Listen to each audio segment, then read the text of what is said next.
This is R2D Tech and we're back again this week with a video about Apple abandoning the Lightning port once and for all.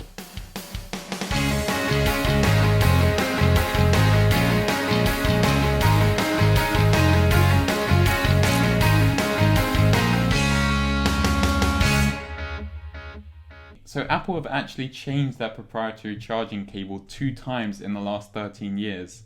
The main reason for this is for them to make as much money as possible off you buying cables from them as well as the adapters. There have also been a lot of claims saying that Apple's cables break a lot more easily than other manufacturers, and that's a massive concern for environmental waste. That's also why the EU has brought into question whether Apple should change to a more universal port. At the moment, over 51,000 tons of electronic waste are produced every year.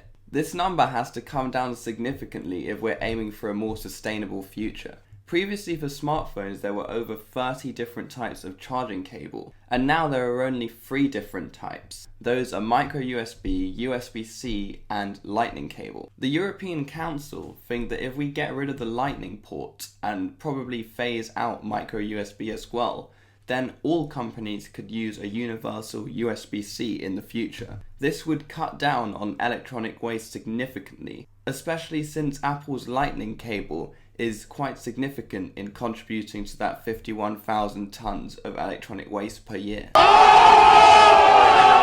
USB-C has been the new standard for Android devices for a while now, and it has many benefits including faster charging and very fast data transfer. It's also been the standard on several different laptops, including the new MacBooks and many other Windows laptops. In addition, the new iPad Pro also has USB-C, so Apple have already started to integrate this new port into their devices. So taking this into account, it only makes sense that Apple take on the USB-C port in their phones as well, since most other companies have already integrated the port in their devices. There have been some rumours that Apple is working on a completely portless phone, which would get around the whole situation with the EU. You can't be serious, man. You cannot be serious! Now, these rumours aren't confirmed, but we have seen that Apple are moving to a completely wireless world with the popularity of AirPods and AirDrop. That's it from us this week. If you liked the video, please press the thumbs up button. If you loved it, please consider subscribing.